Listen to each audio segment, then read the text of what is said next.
Hello guys, I hope आप सब अपनी प्रैक्टिस कर रहे होंगे और अपने एग्ज़ाम की तैयारी भी कर रहे होंगे। आज हम कंप्यूटर सीरीज़ को स्टार्ट करने से पहले कुछ बातें करते हैं। तो आज हमारा 2025 का लास्ट दिन है और हम कल बिगनिंग 2026 की करने वाले हैं और साथ ही हमारी कंप्यूटर सीरीज़ आगे भी कंटिन्यू रहेगी और जीके सीरीज़ भी। और आने वाला एग्ज़ाम है हमारे जो दिल्ली पुलिस एग्ज़ाम तो चल ही रहा है, head constable exam and GD का जो एग्ज़ाम है वो आने वाला है। उसके लिए जीके की स्पेशल सीरीज़ जिसमें नृत्य से, कलाओं से और हिस्ट्री, हमारी पॉलिटिकल साइंस जो पूछी जाती है उन सभी के क्वेश्चन आगे हम अपनी जीके सीरीज़ में पढ़ेंगे जो हमारे लिए इम्पोर्टेंट होती है, जो जीडी में पूछी जाती है। साथ ही हिंदी के लिए जीडी में विलोम शब्द, पर्यायवाची शब्द, समानार्थी शब्द और संधि विच्छेद, इन सब की क्लासेस भी होगी। तो चलिए वीडियो शुरू करते हैं कंप्यूटर क्लास की। तो कंप्यूटर के लिए पहला क्वेश्चन है, MS एक्सेल 365 के फंक्शन का उपयोग एक निर्दिष्ट सेल रेंज के भीतर रिक्त सेल की संख्या को टैली करने के लिए किया जाता है। ऑप्शन से ए काउंट,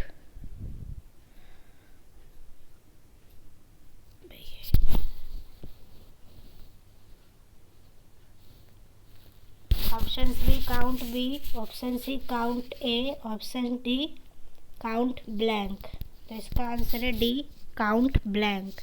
MS एक्सेल 365 में काउंट ब्लैंक फंक्शन का उपयोग एक निर्दिष्ट सेल रेंज के भीतर रिक्त खाली सेल्स की संख्या गिनने के लिए किया जाता है। नेक्स्ट क्वेश्चन, उदाहरण के लिए यदि आपके पास रेंज A1 से A10 है, उसमें एक सेल खाली है, तो काउंट ब्लैंक उन सभी खाली सेल्स की संख्याओं को रिटर्न करता है।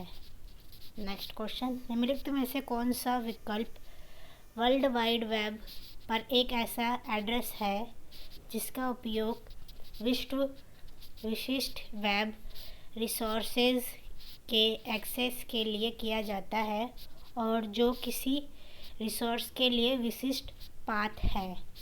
Options web service, option b hyperlink, option c web pages, option d uniform resource locator. तो इसका आंसर है d uniform resource locator. World wide web का एक विशिष्ट वेब रिसोर्स तक पहुंचने के लिए इस्तेमाल होने वाला एड्रेस यूनिफॉर्म रिसोर्स लोकेटर होता है। इसे वेब एड्रेस भी कहा जाता है। URL इंटरनेट पर किसी संस्थान का पता लगाने के लिए इस्तेमाल होने वाला एक यूनिक पहचान करता है। URL में कई भाग होते हैं जैसे कि प्रोटोकॉल और डोमेन नाम। ये भाग वेब ब्राउज़र को बताते हैं कि संस्थान को कहाँ से कैसे पाना है। नेक्स्ट क्वेश्चन, निम्नलिखित में से किस डॉक्यूमेंट सेटिंग को MS वर्ड 365 के पेज लेआउट टैब से बदला जा सकता है? ऑप्शन से चेंज स्टाइल से, ऑप्शन बी स्पेलिंग ग्रामर से, ऑप्शन सी मैक्रो से, या ऑप्शन डी मार्जिन से। तो इसका आंसर है option D margin. MS word 365 में पेज लेआउट टैब का उपयोग डॉक्यूमेंट के स्वरूप और पेज की सेटिंग को बदलने के लिए किया जाता है। इसमें डॉक्यूमेंट की मार्जिन, ओरिएंटेशन, साइज और कॉलम आदि जैसे विकल्पों को सेट या एडजस्ट कर सकते हैं और चेंज स्टाइल, स्पेलिंग, ग्रामर और मैक्रो पेज लेआउट का हिस्सा नहीं है। नेक्स्ट क्वेश्चन, MS एक्सेल 365 में रो की ऊंचाई को ऑटो फिट करने के संबंध में निम्नलिखित में से कौन सा कथन सही है? ऑप्शंस ए, कॉलम हेडर के बीच की सीमा पर सिंगल क्लिक करने से कंटेंट को फिट करने के लिए कॉलम की ऊंचाई स्वचालित रूप से एडजस्ट हो जाएगी। ऑप्शंस बी, कॉलम हेडर्स के बीच की सीमा पर डबल क्लिक करने से कंटेंट को फिट करने के लिए कॉलम की ऊंचाई स्वचालित रूप से एडजस्ट हो जाएगी। ऑप्शन सी, रो हेडर्स के बीच सीमा पर सिंगल क्लिक करने से कंटेंट को फिट करने के लिए कॉलम की ऊंचाई स्वचालित रूप से एडजस्ट हो जाएगी। ऑप्शन डी, रो हेडर के बीच की सीमा पर डबल क्लिक करने से कंटेंट को फिट करने के लिए रो की ऊंचाई स्वचालित रूप से एडजस्ट हो जाएगी। तो इसका आंसर डी है। जब हमें रो की ऊंचाई को ठीक करना होता है तो एमएस एक्सेल में रो की ऊंचाई को ऑटो फिट करने के लिए आपको रो हेडर के बीच की सीमा पर डबल क्लिक करना होता है। इससे रो की ऊंचाई अपने कंटेंट के अनुसार स्वचालित रूप से समायोजित हो जाती है। समान प्रक्रिया कॉलम के लिए भी काम करती है, लेकिन यह कॉलम की चौड़ाई के लिए और ऊंचाई के लिए नहीं है। नेक्स्ट क्वेश्चन, एमएस वर्ड में टेक्स्ट को संपादित या एडिट करने के लिए निम्नलिखित में से किसका उपयोग नहीं किया जाता?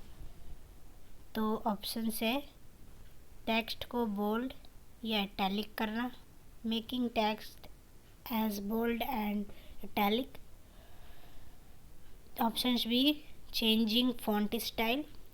Option c, making text as left align.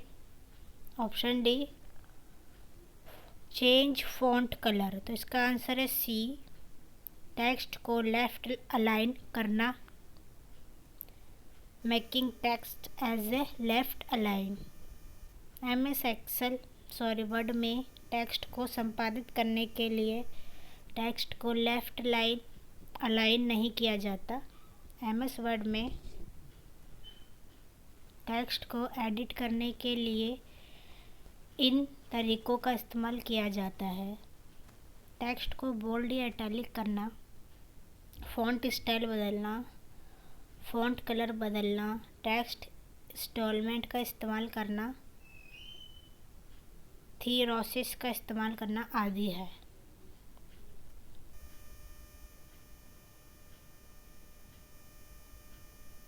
Next question, Microsoft word 365 में कोई अन्य डॉक्यूमेंट पहले ही खुला होने पर एक नया डॉक्यूमेंट ओपन करने के लिए किस कीबोर्ड की शॉर्टकट का प्रयोग करते हैं? तो ऑप्शन है Ctrl+S, option b Ctrl+B, option c Ctrl+N, option d Ctrl+Y। तो ये तो सभी को पता है कि एमएस वर्ड में ऊपर में जो फाइल नाम का होता है हम उसे क्लिक करते हैं तो Ctrl+N करते हैं तो एक नया डॉक्यूमेंट अपने आप ही खुल जाता है। तो Ctrl+N इसका आंसर है न्यू डॉक्यूमेंट्स को खोलने के लिए। बाकी हम देख लेते। Ctrl+S का अर्थ होता है फाइल को सेव करना, Ctrl+P का अर्थ होता है किसी डॉक्यूमेंट्स या फाइल को प्रिंट विंडो से प्रदर्शित करना या प्रिंट करना। ऑप्शन वाई का होता है अंतिम कार्य को रीडू करना।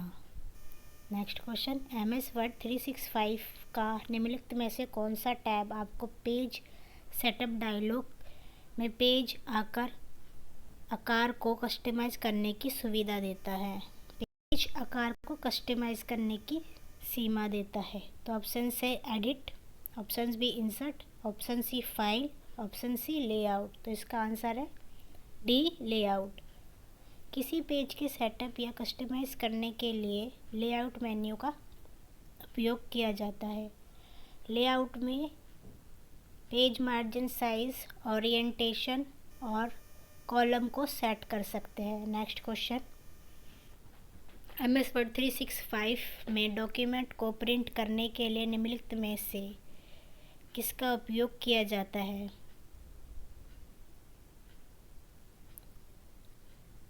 ऑप्शन से ए फाइल प्रिंट का, ऑप्शन बी होम प्रिंट का, ऑप्शन सी डिज़ाइन प्रिंट का या ऑप्शन डी व्यू प्रिंट का। तो इसका आंसर है ए फाइल प्रिंट का। डॉक्यूमेंट को प्रिंट करने के लिए फाइल और प्रिंट पर क्लिक करने या शॉर्टकट की होती है Ctrl+P दबाएं। तो फाइल प्रिंट करने से पहले प्रिंट प्रीव्यू देखने के लिए Ctrl+P दबाने से प्रिंट हो जाती है, और फाइल का अगर प्रिंट प्रीव्यू हमें देखना है तो उसकी शॉर्टकट की होती है Ctrl+F2 को प्रेस करके देख सकते हैं। नेक्स्ट क्वेश्चन, MS एक्सेल को किस फंक्शन के उपयोग विभिन्न सेल्स में टेक्स्ट सिग्नल को जोड़ने या श्रृंखलित करने के लिए उपयोग किया जाता है? तो इसके ऑप्शन है ए मर्ज, बी कॉन्ट्रानेट और सी ऐड, डी जॉइन। इसका आंसर है बी कॉन्ट्रानेट। MS एक्सेल में कॉन्ट्रानेट फंक्शन का इस्तेमाल दो या दो से ज़्यादा टेक्स्ट स्ट्रिंग को एक टेक्स्ट स्ट्रिंग में जोड़ने के लिए किया जाता है। कॉन्करेंट फंक्शन उस सेल को चुनने या संयुक्त डाटा रखना है। टाइप करें कॉन्करेंट उस सेल को चुनने से पहले जोड़ना चाहते हैं। फोर्थ, जिन सेलों को जोड़ रहे हैं उन्हें अलग करने के लिए अल्प विराम का इस्तेमाल करें। लास्ट, अगले सेल को जोड़ने के लिए रिक्त स्थान, अल्प विराम या अन्य टेक्स्ट या एम्परसैंड प्रतीक जोड़ने के लिए उदाहरण चिन्हों का इस्तेमाल करें। लास्ट क्वेश्चन, ईमेल लिखते समय उपयोगकर्ता को सब्जेक्ट फील्ड में क्या लिखना होता है? ऑप्शन है ईमेल मैसेज का मुख्य विषय, ऑप्शन बी ईमेल को अधिक रोचक बनाने के लिए एक स्माइली या इमोजी, ऑप्शन सी प्रेषक को ईमेल एड्रेस, ऑप्शन डी प्राप्तकर्ता को ईमेल एड्रेस। तो इसका आंसर है ए ईमेल मैसेज का मुख्य विषय लिखना होता है। हमें सबसे पहले ईमेल पे हम सब्जेक्ट लिखते हैं फील्ड में हमेशा, जो संक्षेप में लिखा जाता है ताकि प्राप्तकर्ता ईमेल को मुख्य उद्देश्य से समझ सके। तो गाइस, हमारा आज की वीडियो के क्वेश्चन कंप्लीट होते हैं। आई होप आप वीडियो देख रहे होंगे और हमारे चैनल को सब्सक्राइब करिए। जय हिंद, जय भारत। कल मिलते हैं नए साल में। धन्यवाद।